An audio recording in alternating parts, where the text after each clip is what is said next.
So guys, thank you for being here. So this panel is it's taken as a joke, but it's not just a joke actually. We realized with Stefan, so Stefan and myself have been friends for a long time, we will introduce each other, but just like a genesis of this panel, we realized the two of us, we've been doing show for a while and we do them good or bad, that would be like, that's your own opinion. But let's say we have some standards and we realize that a lot of people, and it can be like from the account manager all the way up to the C-level, the exec, they don't do the show in the best way, basically. So some people are doing show, coming to the show, but they don't have the best practice. So we're going to try and give you our vision, and I'm really saying our vision, of how to do a show and what is a conference. So I introduce my friends, Stefan. Stefan works for Master in Cash. He used to be the CEO of Brougth before. No, only director for. Director, sorry. And we've been friends for a long time. And so Stefan runs the business development of Master in Cash, which is a dating advertiser. Yeah, that's what I do, and I have my own educational program for account managers and business developers. It's called Affpal. I make their podcasts and speeches that are related to this industry. Not in general the adult industry, but in general the performance marketing space. And I'm very glad that William is here with me today. We did many panels in the past together, but it's the first time I think that we are making really something different, bigger and nicer. And how long are you in the industry? Going on 10 years, I think. 10 years. I'm 14 years in this industry, so we are sharing really here the combined experience of around 24 years. And I would say around 250 shows, and you must scratch also your 150 or something like this. More than 100 for sure. So there's a lot of knowledge that is going in there. I have to say also with all honesty that not everything that we are preaching here we are living to the fullest ourselves, because it's also and there's coming also the slide number 7 that you are all waiting for. And this is really about the dirty side of the business and misbehaving on conferences and what troubles come with it. And I did it all. Yeah, you're only here for this slide. So a few words to William. He said himself that he's 10 years in the industry and he's really an absolute guru when it comes to dating. Every time when I speak with him, I learn something new about this industry. And he is working together with 3 other very dear friends of mine. They are running the, how should I say, traffic network? Traffic network Loudbids, and also they are an advertiser for dating. So let's start. Modern networking business development 2023. So a conference. Beautiful faces. That's us. William was not sending me a picture because he was busy with preparing of the shows. And you took from Facebook. And I took, actually from where I took it, it doesn't matter. Don't say from where you took it. Yeah, I took it from Grindr. Exactly. So all jokes beside. Okay, so the first thing is like before a show. So it's not the most important part, but it's really a critical part. Of course, like everybody gonna say, okay, we have the app, we look through the app, we contact the people we want, and so on.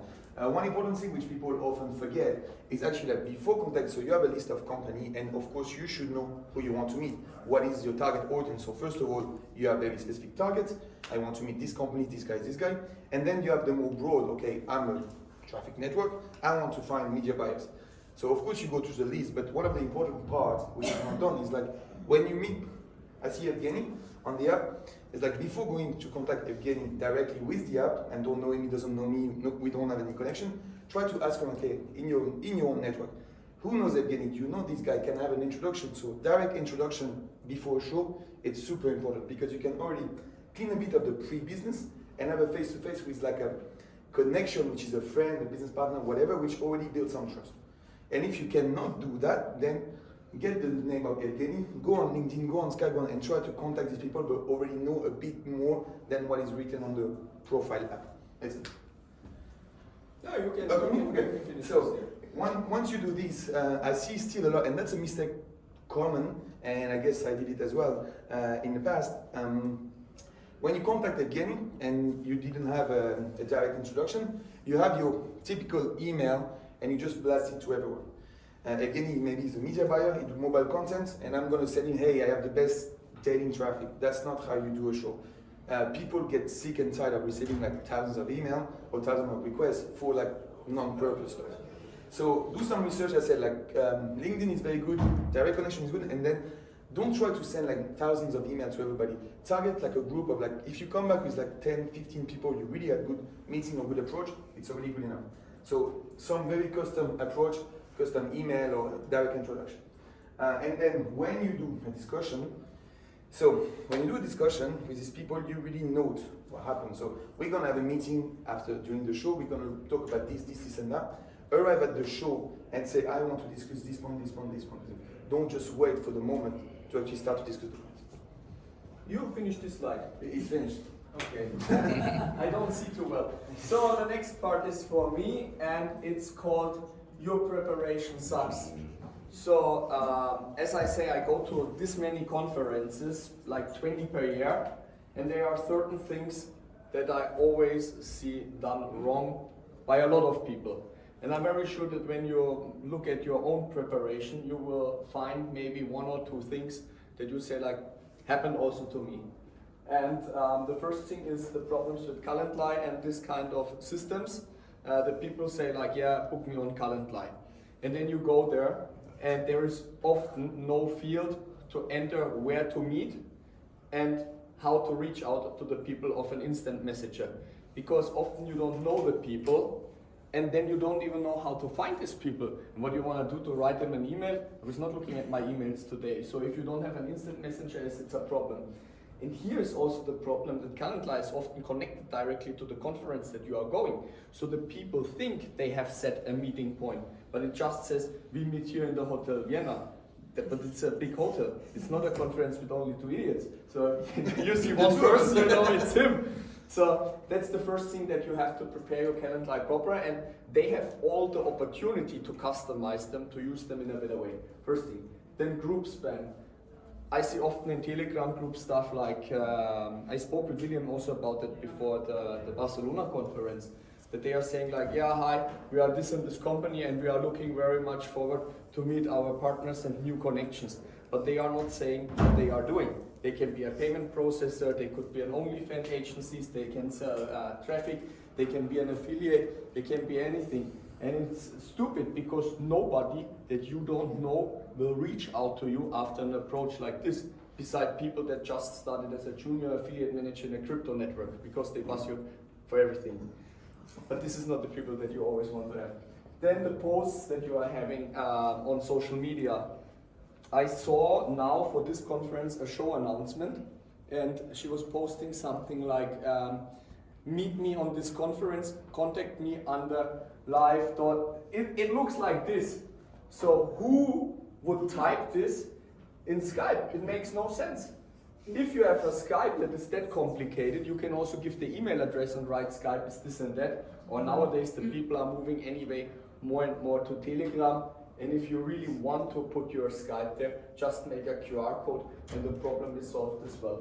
And the last thing that I see is the proper reach out, something that William also mentioned already before.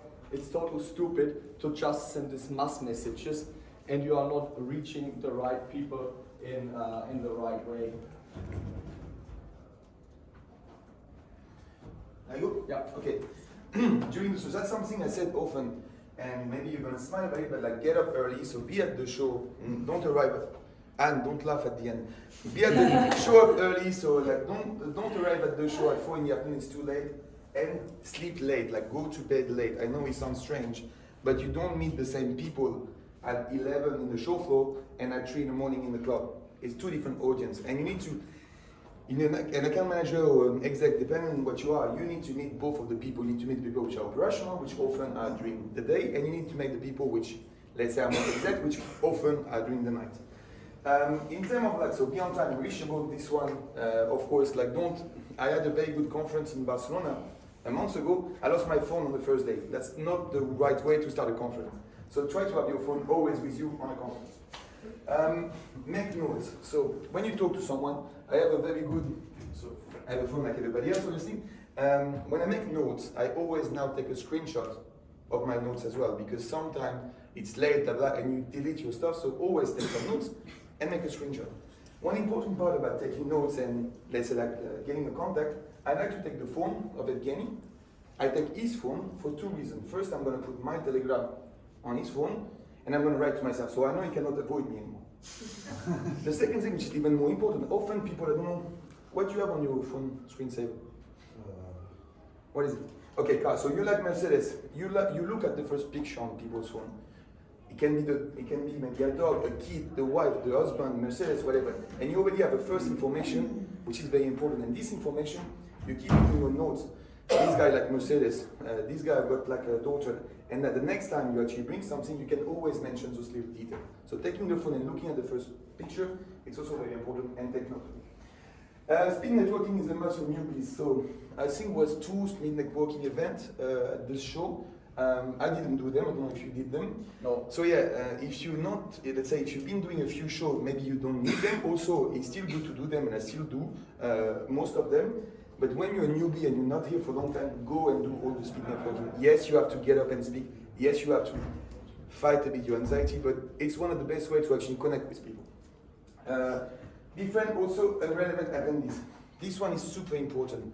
Your not relevant guy you're gonna meet at the bar later, which don't do exactly what you do. Maybe next week you're gonna change company, or maybe you're gonna change company, or maybe actually you're an exec and you're gonna launch a new project. Do not give attention only to your target audience. I want to add here something. I want to add here something. I was in Sitges a few years ago, and we were going to a small dinner. People were knowing each other and some not. And there was this guy, he was on his first conference.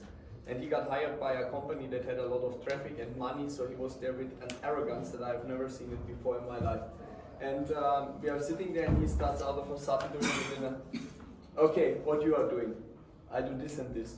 And you, what you are doing? I do this and this. And he exchanged cards with everybody, and then he says like you. And the person was, I never met this person before. I think it was also the first show of this guy. And he says, and you? And he explains it and says, that's bullshit. I don't need you. So this guy was speaking like this. I mean, this is not only like exactly opposite of that it's just rude, that you are just showing that you are an asshole. So for me, it was clear that this person is not a good person to hang out with. And the next day I met him again, and we both live in Romania. I'm German, but he is Romanian. He asked me like, do you think I was misbehaving yesterday on the dinner? I said, you were not misbehaving, you were a total asshole. And now wash my clothes, because he was the only one that had a washing machine, and that's why I had to speak with him again. So I befriended even the assholes, because you never know how they can maybe help you in the future.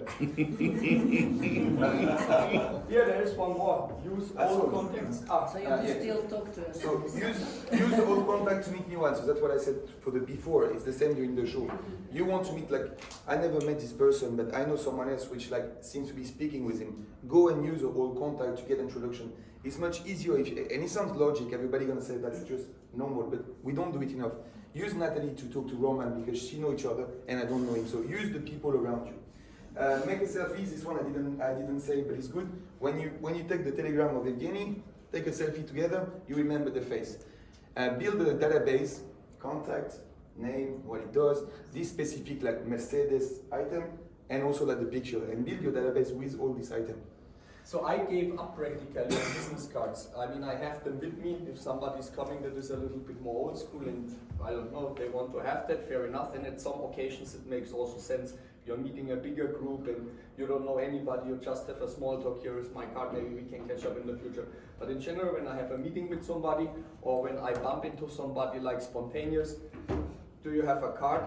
No, I gave up the cards. So we add each other on the instant messenger, and it depends what it is. I have it on Facebook, I have it on WhatsApp, on Skype, on Telegram. I make the selfie, and then I make the notes that we discussed. We are not planning to cheat somebody, so I don't write stuff like, yeah, stupid idiot, we'll give him half the payout or something like this. So I write there really the things that we discussed, that this person has it as well. And like William said, this person is not really get rid of you anymore. And I hear laughs outside laughing, unbelievable, this man. And then you have it. And what I do after this message is then, I make the message as unread. And then when I come back home, I can go through all the unread stuff and check it. And there are a lot of surprises. For example, now I was in Cyprus for a casino conference. And a friend of mine who was DJing there. the guy that I had the fight with. So he was DJing there, and they had a really nice party. So I had 1 or 2 drinks, let's say. And the next day, when I checked my Skype messages and my unread things, I saw selfies with people. I could not really recall exactly what was happening with them, but with the face and what was discussed there, perfect. Do this, it's king. Fuck the business cards, I tell you. This is the modern way of 2023 to stay in touch with people. Everybody using Telegram, you have an option to create group, and group with like unread message. And you put all your unread, and then at the end of the conference, you go to all your unread messages. There is one more thing which I like to do. Yesterday I didn't do it, but sometimes I like to do, let's say, is like at the end of the day or the morning after, go back to those unread messages, don't open them and then put them back on unread, but put some note on your stuff and remember what was the conversation and what will be the next step. Don't send your email, your follow-up now, but remember, because it's fresh, what will be the next step for the next conversation. And most of my career, not only in the industry, also before, I was leading teams. At the moment, I'm not doing this. I got a daughter, and it's more important for me to spend more time with my kid. Yeah, it is like this. So I don't manage at the moment a team, but I did it practically all my life. And there are certain things that I encountered that are mistakes that are done very often. So the first thing is, a big team can be harmful. Why? Normally you would say, like, we bring 30 people to the show, it's amazing. So the first problem is that these people are not working. They're on the conference, they network, they drink, they enjoy their time, they maybe make a city tour, whatever. So this workforce is missing at home. And the even bigger problem is the team is sticking too much together. Exactly. So when you are having like 10 people that are going to a show, these people, they eat together, they sit together, they go to the same networking events. That's making no sense. So for me, the last thing I want to see on a conference is my colleagues to stick together. So when we make the planning, of the networking events, it's clear that we say, okay, you go to Clickbait, you go to AeroProfile, you go to have this private dinner, and that works way better than when you bring like a very big team and you just let them run and they cling together. I saw that problems, and it was never good. This is here with the split networking event, so nobody should go on the same event. I want to add to this. You see people sitting at, like, they have a booth, and there's 4 seats, and there's 4 team members, Yeah. and that, like, Yeah. nobody's coming up to sit with you or talk And to you. they talk to each other. Because And it's busy. Yeah. There's no space. It makes me personally, I also don't like to have a booth on a conference. I prefer to have a meat market. I love meat market. Sometimes the merchandise is not arriving, so in our case the merchandise was not arriving, so we had alcohol, and I think that solved it pretty well. But with the booth you have always the problem that you are like stick there. It can make sense, it is some kind of branding, and it's a bit more comfortable to invite people there to meet. But in general, me personally, I prefer to go around and make the meetings outside. For example, the same show in Cascais, they has this super nice terrace outside, and there I asked Andreas, I said, for the next conference, maybe it's possible to make a booth outside. This is something that Masters in Case would be very happy to sponsor, but insides, when everybody wants to stay outside, makes no sense. I'm not even sure if I had one meeting on this conference inside. It was always like that. No, I had one, because there was the bar. But beside this, they opened the bar outside, so I went outside for the next one already. Then the manager has to accept that there are different people in the team, and you have to have different people in the team. There are guys that go out until 7 o'clock in the morning, and you cannot expect these people to be at 9 o'clock on the show. Okay, if you are like William a robot or something like this, We have one. that is a different story. Maybe he even exists 2 times. He has a twin and he never told us or something like this. So this is also important, that you accept that there are different people in this industry and in your team, and everybody has their strong parts and their weak parts. And I always recommended, or I always did it as a manager, and I was also joining all kind of meetups. Managers are often saying like, who you are meeting, who is this guy? Yeah, he just started traffic, and maybe he has not even started traffic. And say like, yeah, okay, you can do that yourself. Who is the big guys that you are meeting? I joined for the meeting with the big guys.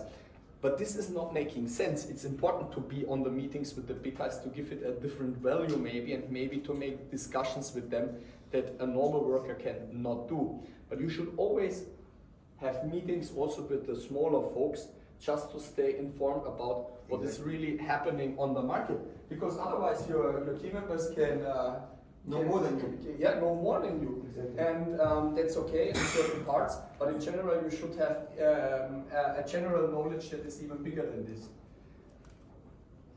Do you have something more to say to this one? No. Okay.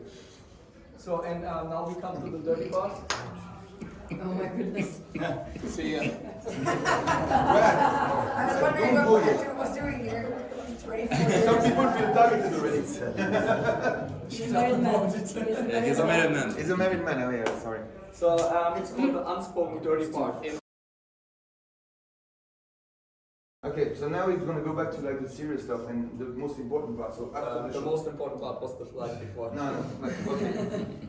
After the show, so okay, now this one is like, for me, the most important is like, you did your show, you're happy, you go back home. The first rule for me is like, do not be the person, the show finish in like 6 hours, do not be the person emailing me tomorrow morning at 9. That's just not gonna go well. Let the people go back home, take a bit of time for yourself as well. Think of your, I'm not saying like stop working, I'm saying think of your lead, think of the strategy, but don't be the first person in the email box, because this person is gonna receive another 100 emails from 100 people which he doesn't maybe want to read, and even if your meeting was very good, he's gonna have so many emails that you might actually slide by. So I normally, my follow-up, unless it's like, I talk to again, and like, we're ready to work and we agree on something specific, now I can maybe text him tomorrow, the day after, but if it's not that, if it's really normal meeting, I wait a week to start my follow-up. So people already have got an empty mailbox and you can restart a normal schedule.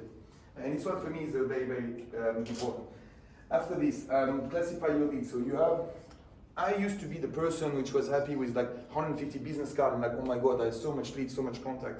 Now at a show, okay, I don't do the show the same way obviously, but now at a show, if I bring really one good contact, like one stuff which gonna work, it's more than enough. So really understand what is potential leads and what the classification of it and which one is really the deal or the few deals which you want to make happen, and focus on them.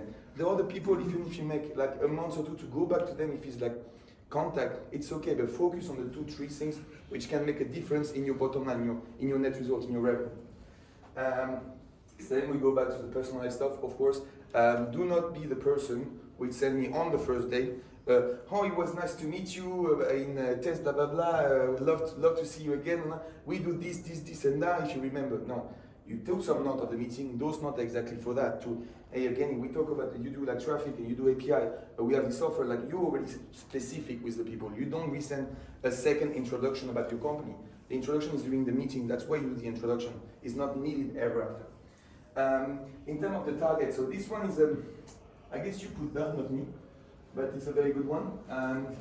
You go to a show and I do traffic and we do email traffic, and it's no demand. I go to the show and so many people and I meet, like Roman is a great dating advertiser, but people don't want dating email traffic.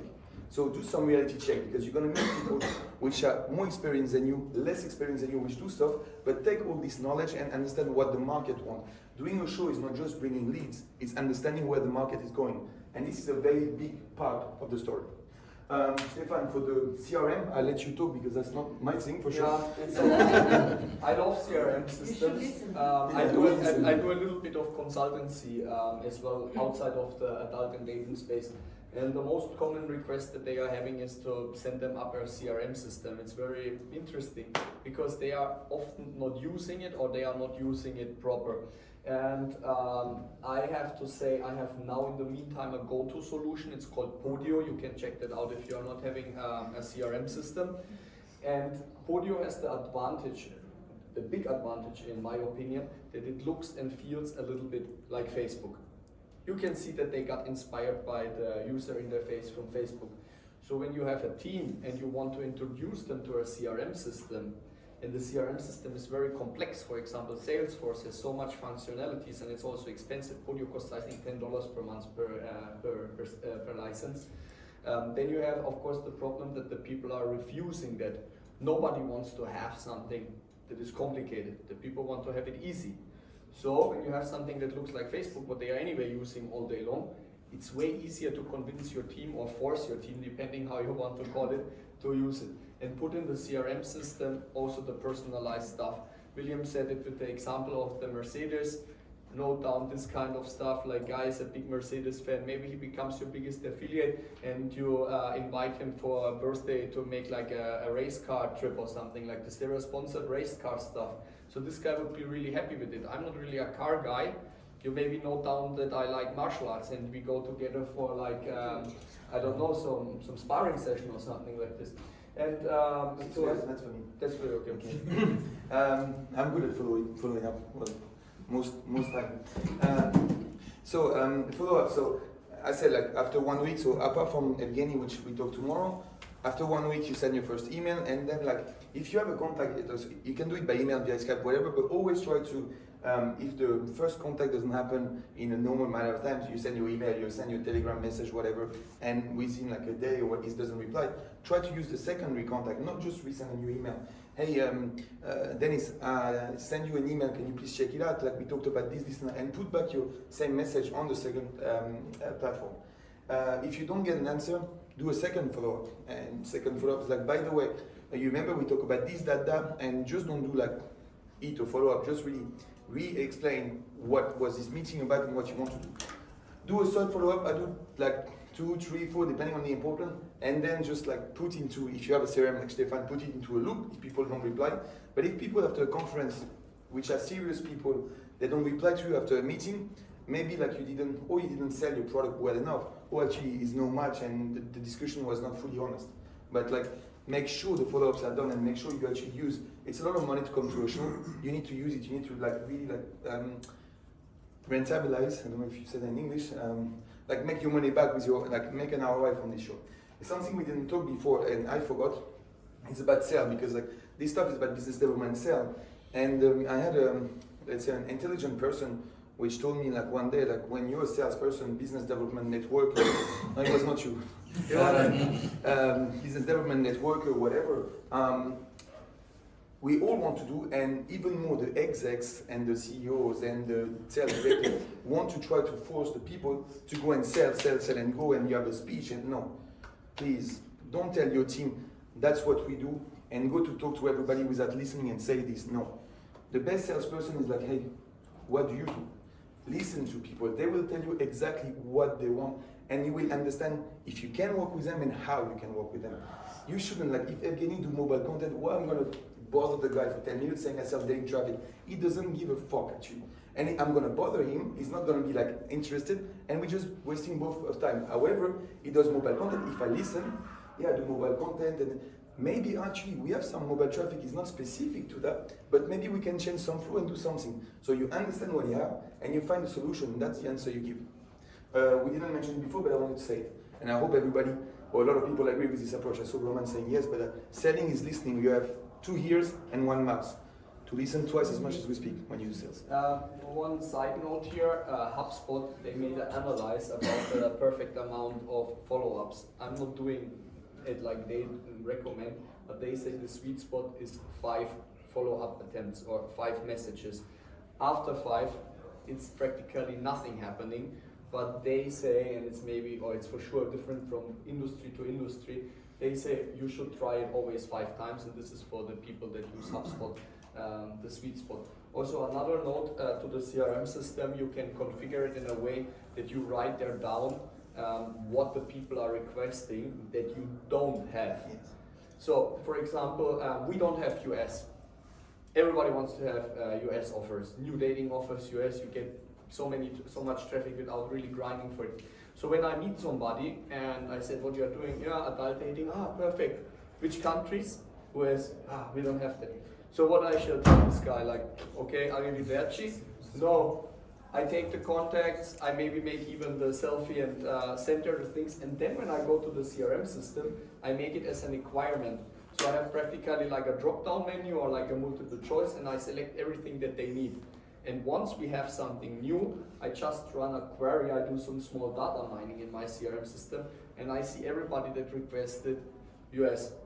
And even when it's 2 years ago, I have a good opportunity to ask this person again and say like, hey, I remember that you wanted to have US offers. We have that now. Is that still relevant? By the way, you have now in the meantime also traffic somewhere else because there we have offers too. So this is how you can use a CRM system in a really strategic and smart way. I will add something, and then Roman, I will add something which, because I'm not a CRM guy clearly, some people can confirm it. One thing which I would do, I need the mobile content. Again, I don't do it. However, let me introduce you my friend. Nobody doing mobile content anymore. And now I'm a bit of an Bad idiot. example. Okay, I don't do dating, whatever, you understand the concept. Let me, my friend like Stefan, referring people during the show to a friend is the most important thing because you will get your ROI back. It's like if I bring you to Stefan, Stefan will remember me and bring me someone as well. So don't the people, we're all here for a purpose. Your friend, your close people, the people you know what they want, you know what they're here for. Refer, if you cannot do anything with it, make sure the ROI of your friend is going, and if he's there, he will help me back. Yeah, and often you can even earn something from this. Yes. It should not be absolutely mandatory, No. especially not when it's like friends. But you also build your name. I made it completely free for too many years until William and one other guy told me, You need it? you don't have to pay it. The only thing that I had is one time I brought a media buyer for a casino and the guy gave me 15,000 euros. It's not bad. So I should have started to charge earlier. So you see that can even pay the bill. And when everybody is earning and you make this connection and you do practically the work of the business developer of this company, why you should not participate from that as well. So and the last slide we had is old school business development versus new wave. I guess with your age you do the old school and I do the new wave. Yeah, okay. So the old school does not mean automatically that everything is like super bad, but stuff is getting renewed and how things are getting better and better over the time. It doesn't matter if it's technology or methods of working. Also business development needed like an update. So I make the old school stuff because I'm a few years older and William makes the new wave. So the first thing is the broad targeting. This mass messages to the people that we spoke about, like, hey, you're going to this show without any preparation. It's not what the people want to have anymore. There are automatic tools to send mass messages and so the people are annoyed. I make it still when we have a very big list of affiliates that I never heard about before and it's like hundreds of people to contact. Then I make it like this as well. So for example, for this conference, I just made a copy and paste. Hey, we are, but also there it's very specific. Like, hey, we are a dating advertiser. We are strong in these markets. We have this and this payout methods. We have this and this verticals. Do you want to meet? So for this, it's working okay. But for a real qualified meeting, when you can find out something about the person, make it. Well, yeah, that's what I was saying like earlier. I know exactly who I want to meet. I come to the show. I know exactly. I have two people I really want to meet. I heard of them before. I also talk to people which know them, and in my connect, one of them in my first Telegram message, I specifically say, okay, I want to talk about this. I know you work with this guy, and we both like common friend. Let's do it like that. So it's really like targeted, and I don't do like Stefan. Stefan still do it the old way. When I go through the list of let's say tests, I really go put like dating in the filter, put dating, and all the people I know and all the advertisers. Okay, if I need to talk to them, I will find them. But people I don't know, I really go each of them, go on LinkedIn or ask people and do a target for everyone. So it is like 20, 30, 50 like affiliate and 50 specific email, but I do it for everyone. And then back in the days, you were practically representing the company only. And this is not how it is anymore. Now it's a lot about personal branding. So I have these podcasts and people are offering me even money to come in this podcast to get a bigger appearance in the industry. If you know somebody from online, from some videos or something like this, you see them on every show, on the pictures and this kind of stuff. As people are speaking on the conferences, it's giving a bit more trust than when you are just anonym and you are replaceable in your company. Companies realize that, and a lot of companies, they are making something like employee branding. So they send newsletters where they introduce the people, they record their own podcasts and so on. I have even a friend that is having a consulting company just for that. So he goes to big mainstream companies and he is showing them how to make the people stand out more to make a better qualified business. Yeah, like personal branding. So Stefan, I brought Affpal, and he's a brand of his own with his like fancy suits and whatever. I also invest. I invest in, let's say, myself and my partner invest because I'm not the only one investing. Obviously, like a lot of time on my personal branding, in terms of personal branding and in terms of like company branding. And when I talk about branding, it's not just the brand. It's really like I think like in people doing dating, then most of the people doing dating heard of me one way or another. And I really one of the great stuff is talking at the show. If you are, it can be an affiliate, it can be a media buyer, it can be an advertiser. Even if you're a bit anxious, or even if you don't like it, go and talk at the show. The difference from zero, never been a panelist before, to one to 100, it doesn't matter much more.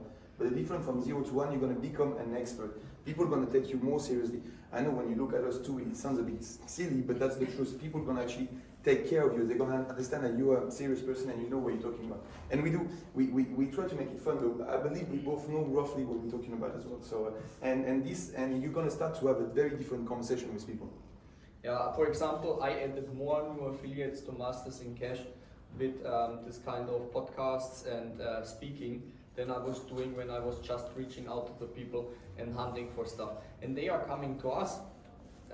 They use it in the meantime also as fraudulent affiliates to enter our program. So I had people and I had even calls with them and they say like, yeah, I know you from the podcast, you had it with this and this. And I feel, of course, like, how shall I say? I took it as a compliment that I got affiliates over this, so I was approving them without a bigger background check, and we had like fraud situations. So everything that is here is not like a blueprint how it's working perfect. You have to combine things from Except both. Excel sheets. I work on Excel sheet for my content. Really? Yeah. Oh, shit. Yeah. Wow. Then business development was practically just a fancy name for sales. But it's not like this. The most important thing is really that you are the not only the mouse, but especially also the ears of the company, and you collect what the market really needs and want, and then you are providing this information to the right department. And this is now also discussable how to make it. There are companies that prefer that everything gets centralized to one sales director, and he's splitting it into the different departments. But there is also the opportunity that the people are speaking directly to the relevant departments. The rest, I guess, we kind of went through it already. Stefan mentioned something like the fancy name. In our industry, and I'm not saying the industry is not serious, it's a very serious industry, but it was, for a long time ago, a lot of people had company of 5 people, let's say, or 4 people, and there is already 3 C-levels. And I don't know, it's often like something a bit strange for me to see like a company which is 5 people that got like 3 C-levels already. So we all like, and I'm the first one, like attention, but like these big names, I think in our industry, like, and I'm not talking about the big company we know in our industry, I'm talking about the guys like which have got like us, we have a small company. Switching from this like CEO, CSO, whatever, to like a bit more approachable word, and my title I was looking is lead door knocker. You have again something where people remember, okay, this guy is not conventional, and not being, it's gonna again sound strange, but not being fully conventional. If you are like the let's say the brain, or not if you are like the marketer, but if you are the person like us, we try to push the brand, not being fully conventional, people remember like you. That's actually the last slide that we prepared for you guys.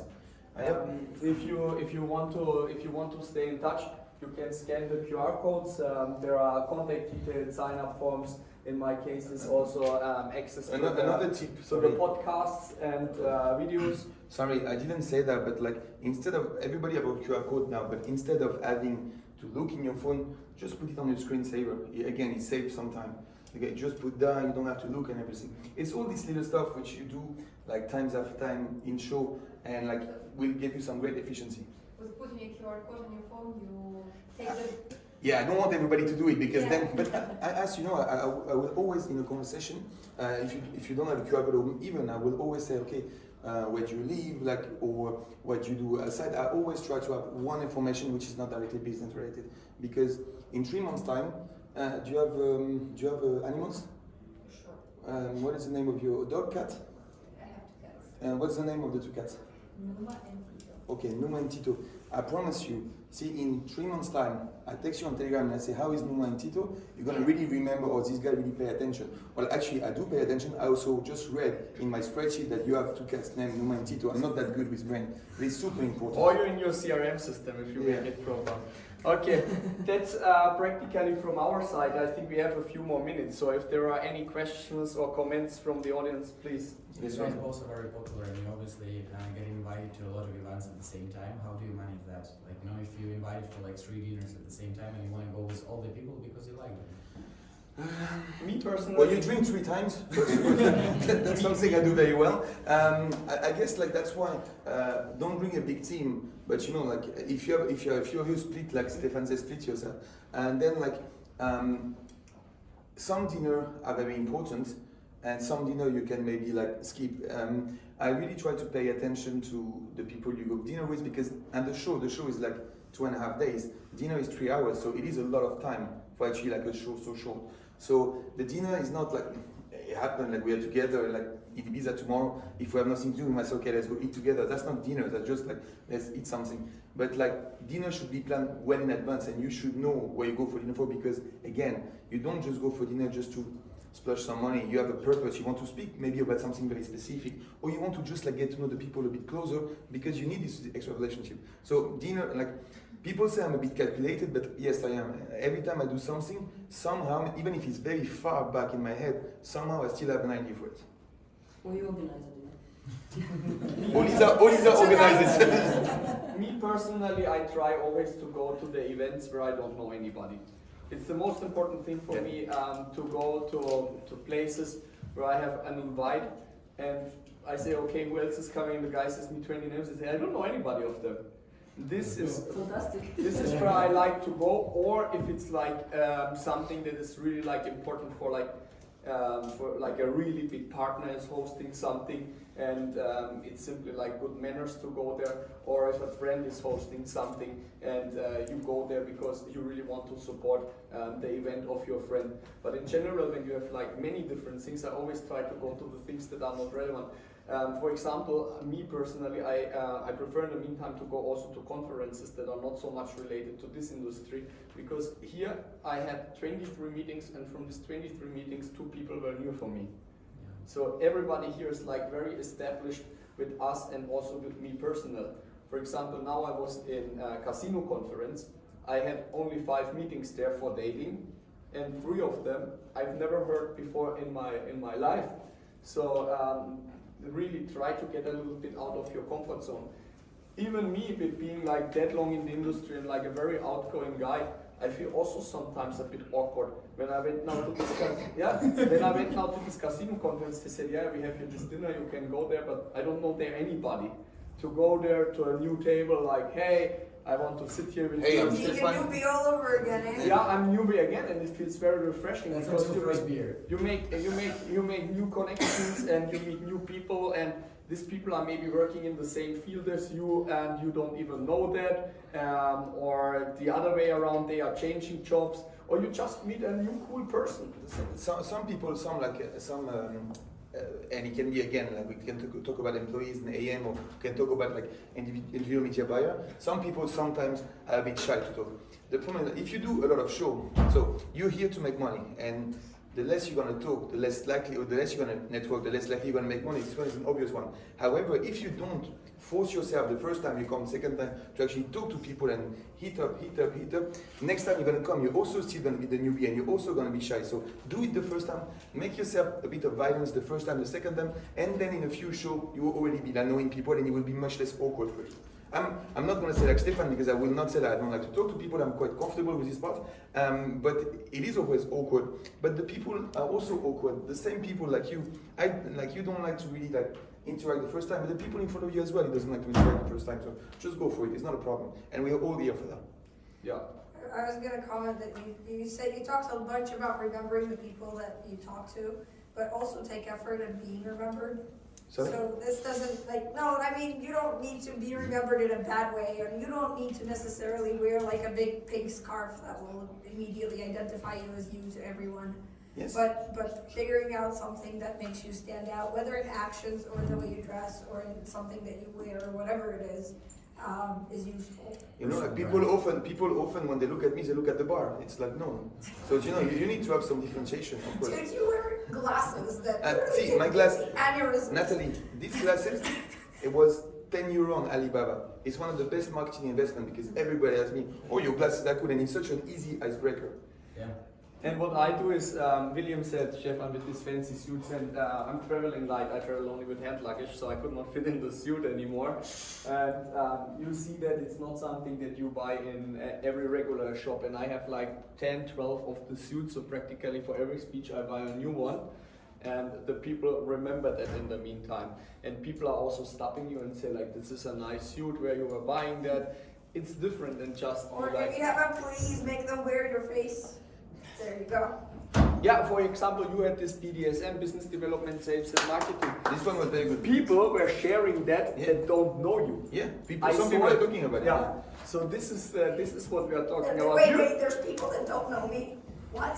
But now they know you. because Actually, of I have a funny story for Natalie because we both like were awkward, but Natalie did Don't tell them that story. in Vegas, fly from Vegas to LA with a lovely T-shirt, Little Miss Bukake, and got stopped by the custom, I guess. Security. You know what it means, madam? Yes, I work in porn. I know what it is. It was a very cute T-shirt, It was a great German Google's website. But I don't know. I still have it. of course. You know the shirt. But I Oh, you live don't now, fit on it. I know I fit in, but I live now in a very conservative town, so I'm not wearing that. Sam Murkowski posted it on his Facebook. I mean, you might as well match it, eh? Any other question? Was it like, because it's a bit fun, I'm sure it was not the most useful panel of your life, and I'm sure of it, but some people at least got something out of it. You know what? No, really. I disagree here. I think it is one of the most interesting things that No, the people no. could hear. And What? I tell you what, if I would have sit 14 years ago in a panel like this and hear it before I started, it would have been so helpful for me. Thank you guys for being here. Thank you.